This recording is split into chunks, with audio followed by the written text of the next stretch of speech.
मसीह के मधुर नाम में एक बार फिर से आप सबका स्वागत है।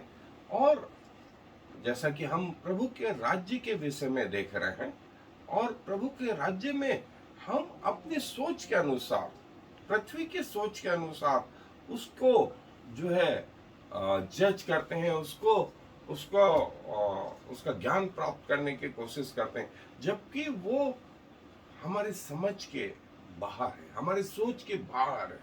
लेकिन बाइबल हमें फिर भी कुछ कुछ जो है हिस्से बताती है।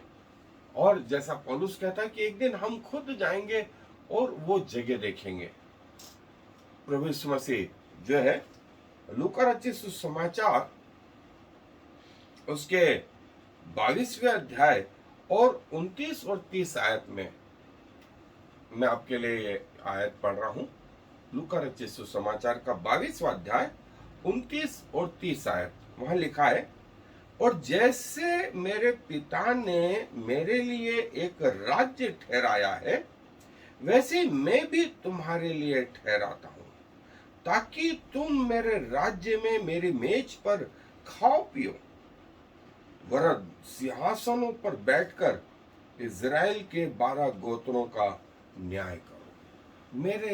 मैं भी तुम्हें एक राज्य देता हूं और ये अधिकार भी देता हूं, तुम मेरे राज्य में बैठ करके खाओ पियो और सिंहासनों पर बैठ करके इज़राइल के 12 गोत्रों का न्याय करो। ये सिर्फ न उन 12 चेलों के लिए, लेकिन प्रभु ने उन सारे लोगों के लिए जो प्रभु पर भरोसा करने वाले थे, जो राज्य के नागरिक होने जा रहे थे। ये बात कही प्रभु ने आज से 2000 साल पहले, लेकिन वो आज भी जीवित है। सो प्रभु के यहाँ जो समय है, और हमने देखा था कि प्रभु के यहाँ उस राज्य में रात ना होगी, उस राज्य में सूर्य और चांद का कोई प्रायोजन नहीं होगा, वहां के फाटक कभी बंद नहीं होंगे, वहां जो है दिन ही दिन रहेगा। लोग प्रभु की उपस्थिति में चलेंगे, प्रभु के मुख को आमने सामने देखेंगे। फिर श्राप ना होगा, फिर मृत्यु ना होगी, फिर आंसू ना होंगे, फिर दुख ना होंगे, फिर बीमारियां नहीं होंगी। ये सब उस राज्य में है। और प्रभु ने कहा, मेरे पिता ने मुझे एक राज्य दिया है और वही राज्य मैं तुम्हें भी देता हूं, वही राज्य मैं तुम्हें भी देता हूं। सो प्रभु जो हमसे प्रतिज्ञा करते हैं, वो महान प्रतिज्ञाओं में से जिसका अंदाज हमें अभी नहीं लग रहा है, लेकिन हम जब परमेश्वर के राज्य में पहुंचेंगे तब हमको मालूम पड़ेगा कि प्रभु यीशु मसीह हमारे लिए क्या कर गए, पिता ने हमारे लिए क्या किया। और तब हमें इसका एहसास होगा। जो लोग उस राज्य के भागीदारी होंगे, धन्य है वे, धन्य है वे। सो बाइबल इस विषय में और कुछ बताती, हम आए अपने अध्ययन पे। सो जैसा प्रभु ने कहा कि मैं भी तुम्हें अपने पिता के राज्य में एक अधिकारी बनाता हूं, जैसा पिता ने मुझे राज्य दिया है वैसा मैं तुम्हें देता हूं, जैसा पिता ने मुझे राज्य दिया है मैं तुम्हें देता हूं। जो हिस्सा हमने लूका रचित सुसमाचार का पढ़ा, वो हिस्सा, और प्रभु यीशु मसीह जो है लोगों को इस परमेश्वर के राज्य में इनवाइट करते हैं। और जो है ये कि जब हम परमेश्वर के राज्य में पहुंचे, हमारे लिए बहुत सारी चीजें नहीं होंगी, लेकिन ये कि कुछ चीजों का ज्ञान हमें पृथ्वी से ही हो जाए। और प्रभु ने कहा कि एक महत्वपूर्ण चीज जिससे हम परमेश्वर के राज्य में प्रवेश कर पाएंगे या उसके नागरिक बन पाएंगे, वो है अपने पापों से जो है पश्चाताप। और ये पापों से पश्चाताप के, प्रभु मैं पापी हूं और मेरा मार्ग, मेरा अंत जो है नरक ही है, लेकिन जो नरक की सजा थी वो आपने अपने ऊपर उठा ली ताकि मुझे नया जीवन मिले। नया जीवन दे। यही दो महत्वपूर्ण स्टेप है। पहली चीज पापों से पश्चाताप, और दूसरी चीज मसीह यीशु को ग्रहण करें एज ए उद्धारकर्ता। जब आप उद्धारकर्ता के रूप में ग्रहण करेंगे तभी प्रभु आपके जीवन में आएंगे। सो दो चीज हैं इस सिक्के के। पहला पाप से पश्चाताप या फिरना, और दूसरा प्रभु यीशु मसीह को अपना उद्धारकर्ता के रूप में जाना। और जो प्रभु यीशु मसीह के राज्य के नागरिक होंगे उनके लिए जो है उनकी लाइफ स्टाइल, उनका सब कुछ, उनके नियम जो है परमेश्वर के राज्य के अनुसार हो। और जो परमेश्वर का राज्य है वहां के जो नियम और लाइफ स्टाइल है वो पृथ्वी की लाइफ स्टाइल से बिल्कुल भिन्न है। वहां के नियम बिल्कुल अलग है। जब हम वहां पहुंचेंगे तब हम इस अर्थ को समझ पाएंगे। और जो है जब परमेश्वर के राज्य में पहुंचेंगे तब वहां के जो व्यवस्था है उस व्यवस्था को मेंटेन कैसे करना यह स्वयं प्रभु हमको सिखाएगा। इसीलिए प्रभु ने कहा मत्ती रचित सुसमाचार के 7वें अध्याय 21वें आयत में, जो मुझे हे प्रभु कहता है उनमें से हर एक स्वर्ग के राज्य में प्रवेश नहीं करेगा। मतलब कुछ लोग करेंगे और कुछ लोग नहीं करेंगे। और कौन करेंगे? वही जो मेरे स्वर्गीय पिता की इच्छा पर चलते हैं, जो मेरे स्वर्गीय पिता के अधीन रहते हैं, जो मेरे अनुसार पिता के राज्य के अनुसार चलने के लिए तैयार है। ऐसे लोग मेरे राज्य में शामिल होंगे। और लूका रचित सुसमाचार के 12 अध्याय 22 से 31 आयत में प्रभु ने ये कहा कि पहले परमेश्वर के धर्म और राज्य की खोज करो, तब ये सब वस्तुएं तुम्हें मिल जाएंगी। स्वर्ग की, पृथ्वी की, ग्रहों की हर वस्तु जो परमेश्वर पिता की वो आपकी है, वो आपकी।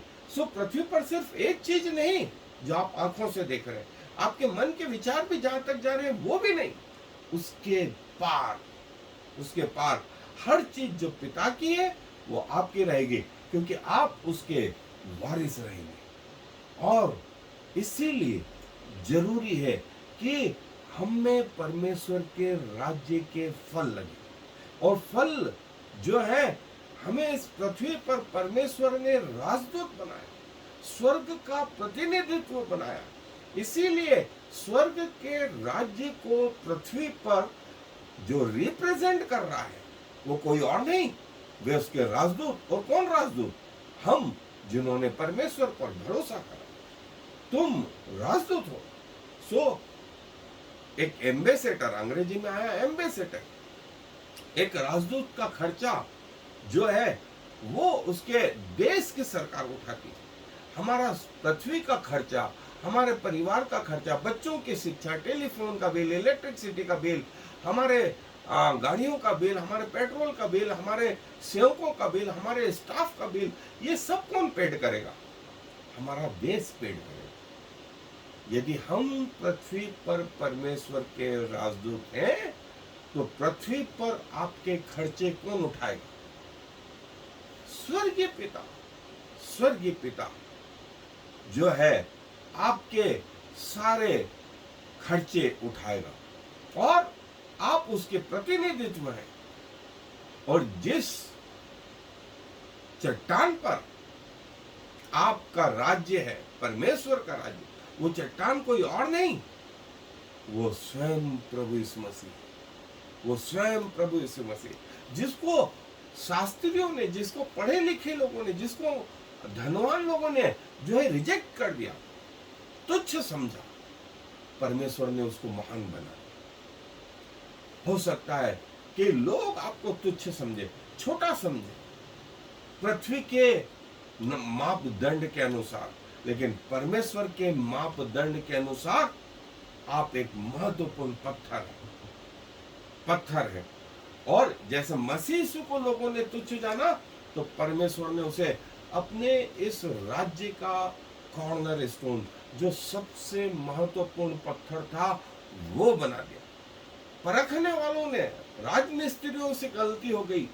राजमिस्त्रियों ने जिस पत्थर को निकम्मा जाना, परमेश्वर ने उसे कोने का पत्थर बनाया। इसीलिए परमेश्वर ने कहा कि पहले मेरे राज्य की और धर्म की खोज करो, मेरे राज्य और धर्म की खोज करो। और यही वो चीज है जो हमें पृथ्वी पर स्थिर करती। और पृथ्वी पर यदि आप एक राजदूत की तरह हैं, आप किसी बात की चिंता न करें। और वैसे भी भजनकार कहता है कि परमेश्वर के सेवकों को, उसके दासों को और उनके बच्चों को कभी भीख मांगते हुए नहीं देखा गया है। उनकी कमी घटी जो है परमेश्वर की ओर से पूरी होती है। उनकी कमी घटी परमेश्वर की ओर से पूरी होती है। और इस राज्य की जो फाउंडेशन है, जैसा हमने देखा कि स्वयं प्रभु यीशु मसीह और धर्मी लोग हैं जो प्रभु को जानते हैं, जो प्रभु के पीछे चलते हैं। और हमने देखा नूह के विषय में, नूह धर्मी, अपने समय में अकेला आदमी धर्मी है। पूरी दुनिया एक तरफ, नूह एक तरफ। अय्यूब अपने समय के लोगों में धर्मी है। दानियल गुलामी के देश में, अपोजिशन के देश में, जहां कोई परमेश्वर की बाइबल नहीं, जहां कोई परमेश्वर का मंदिर नहीं, जहां कोई परमेश्वर के बहुत बड़ी संगति नहीं, चर्च नहीं, वहां पर धर्मी परमेश्वर के साथ बना रहे। इसलिए परमेश्वर ने यहेजकेल में कहा कि अंत के दिनों में मुझे नूह, दानियल और अय्यूब जैसे लोग मिले, तो वे अपने धर्म के कारण अपने प्राण बचाएंगे। यहेजकेल के 16वां अध्याय 14 आयत से आगे का हिस्सा जो है ये बोलता है। और इस राज्य के दो महत्वपूर्ण प्रिंसिपल जो परमेश्वर को अपने दिल से, अपने दिमाग से, अपने संपूर्ण मन से, संपूर्ण इच्छा से जो है परमेश्वर को प्यार करें। और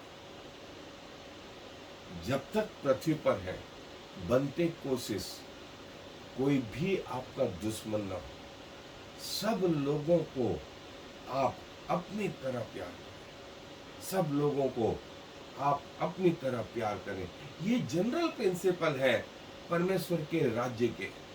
और जो है परमेश्वर ने, प्रभु यीशु मसीह ने कहा कि जो तुम में बड़ा होना चाहे वो तुम में छोटा बने। जो तुम में जो है परमेश्वर के राज्य के नियम को जानते, और वो ये कि जैसे मैंने तुम्हारे पांव धोए, वैसे तुम भी एक दूसरे के पांव धोना सीखो। बालक को लेकर के उन्होंने यही कहा। और फिर एक यूनिटी की तरह परमेश्वर ने हमसे कहा कि इस पृथ्वी पर है, कोई इसमें से आंख है, कोई इसमें से नाक है, कोई इसमें से कान है, कोई इसमें से मुंह है, कोई इसमें से हाथ है, कोई पांव है। इनमें आपस में झगड़ा नहीं है, लेकिन सब एक शरीर के लिए काम करते हैं। वैसा ही हमें सबको परमेश्वर के लिए काम करना, परमेश्वर के लिए काम करना।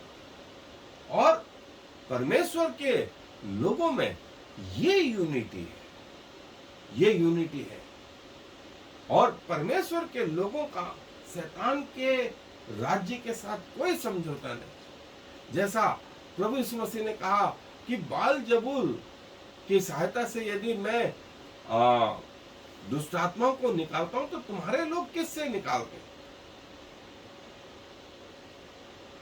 घोड़ों का, बलियाल के साथ। विश्वासियों का अविश्वासियों के साथ कोई मेल नहीं, परमेश्वर का मूर्तों के साथ कोई कंपेयर नहीं। परमेश्वर ये बताता है कि ये यूनिटी यदि पृथ्वी पर आई कि दो जन एक मन के हो जाएंगे, तो जो तुम पृथ्वी पे बांधोगे वो स्वर्ग में बंधेगा, और जो तुम पृथ्वी पर खोलोगे वो स्वर्ग में खोल जाएगा। सो पृथ्वी पर स्वर्ग को लाना चाहते हैं, दो मन एक हो जाए, दो मन एक हो जाए। और आप भले पृथ्वी पर रहे, लेकिन परमेश्वर के राज्य को जो है आप पृथ्वी पर स्थापित कर सकते हैं। और प्रभु यीशु मसीह ने उस पहाड़ी उपदेश में दो महत्वपूर्ण चीज कही, तुम जगत की ज्योति हो और तुम जगत के नमक हो। तुम जगत की ज्योति हो जो सारे जगत को प्रकाशित करेगी, और तुम जगत के नमक हो, तुम्हारे बगैर पृथ्वी का काम नहीं चलेगा। आज इतना श्राप है, इतना पाप है, लेकिन मैं यही बोलता हूं कि प्रभु के लोग इस पृथ्वी पर आज भी वर्तमान में हैं, जो नमक की मानिंद है, जो ज्योति की मानिंद है। यदि ये धर्मी लोग नहीं होते तो पृथ्वी कब की नष्ट हो गई होती। और जो है नमक के अलावा जो है प्रार्थना, जो है मांगना, ढूंढना और खटखटाना। मांगना, मांगोगे तो मिलेगा, ढूंढोगे तो पाओगे, और खटखटाओगे तो खोला जाए।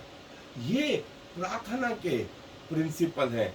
इसी रीति से जो है वर्षिप, परमेश्वर की आराधना कैसे दे करके, परमेश्वर की आराधना जो है अपने धन को, अपने समय को, अपने आप को, और दूसरा प्रार्थनाओं के द्वारा, तीसरा उपवास के द्वारा परमेश्वर की आराधना करना। तीन महत्वपूर्ण प्रिंसिपल अपने धन के द्वारा, अपनी प्रार्थनाओं के द्वारा, अपने उपवासों के द्वारा। और जो है प्रभु ये बोलता है कि जो है जब प्रभु ने कहा कि अपने हृदय से, अपने ज्ञान से, अपने मनन से, अपनी सेवाओं के द्वारा जो है प्रभु की आराधना, प्रभु की आराधना। और ये देखें, हम डार्कनेस से जो है, अंधकार से जो है लाइट में आए, ज्योति में आए, ज्योति में आए। ये प्रभु का राज्य। और जो है प्रभु ने कहा कि पहले जो है परमेश्वर के राज्य की शिक्षा मुझे दूसरे लोगों को, दूसरे शहरों में भी बतानी, क्योंकि मैं इसीलिए भेजा गया। परमेश्वर के राज्य की बात अभी तक किसी ने नहीं बताई। और प्रभु ने कहा मुझे और भी शहरों में जाना है, ताकि मैं परमेश्वर के राज्य की बात बता पाऊं। और ये कि मैं अल्फा और ओमेगा, प्रथम और अंतिम, आलिफ एंड ताव। और देखें, वो अपने इस पृथ्वी को अपने हाथों से, अपनी सामर्थ्य से संभालता है, ग्रहों को अपनी सामर्थ्य से संभालता है। सूर्य, चंद्रमा, तारागण, पृथ्वी, ये सब परमेश्वर के द्वारा स्थिर है और परमेश्वर के द्वारा चलाए जाते हैं। पृथ्वी पर किसी का सीजन होना, दिन रात होना, वर्ष होना, ये प्रभु के द्वारा निर्धारित। और तब प्रभु यीशु मसीह ने कहना शुरू कर दिया, क्योंकि मन फिराओ, मन फिराओ, पहली चीज। और दूसरी चीज, परमेश्वर का राज्य निकट आ गया, परमेश्वर का राज्य निकट आ गया। इसके पहले ये शिक्षा किसी ने नहीं दी, किसी ने नहीं दी। सो प्रभु चाहते हैं कि ये हमारे जीवन में आए। पहली चीज मन फिराए पापों से, और दूसरी चीज प्रभु को उद्धारकर्ता के रूप में ग्रहण करें। प्रभु अपने वचन पर आशीष दे। आए दुआ।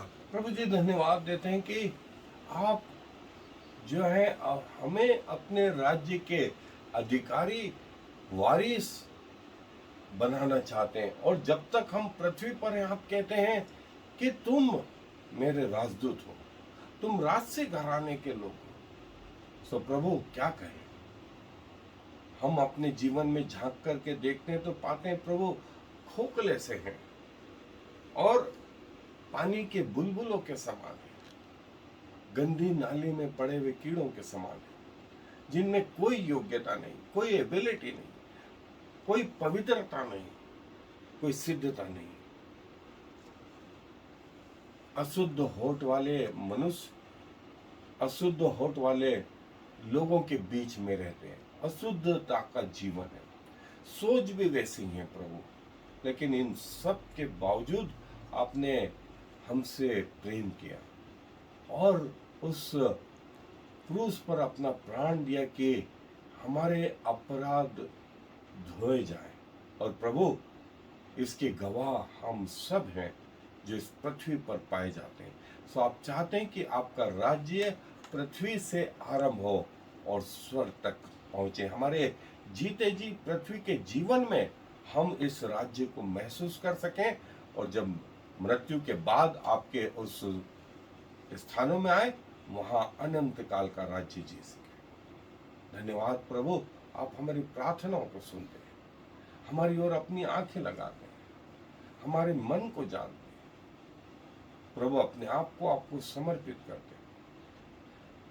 हमारा ये जीवित बलिदान आपको ग्रहण योग्य हो, क्योंकि इस विनती को प्रभु यीशु मसीह के नाम से मांग लेते हैं।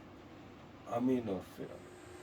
Shema Yisrael Yahweh Eloheinu Yahweh Echad. Hear, O Israel, the Lord is our God, the Lord alone.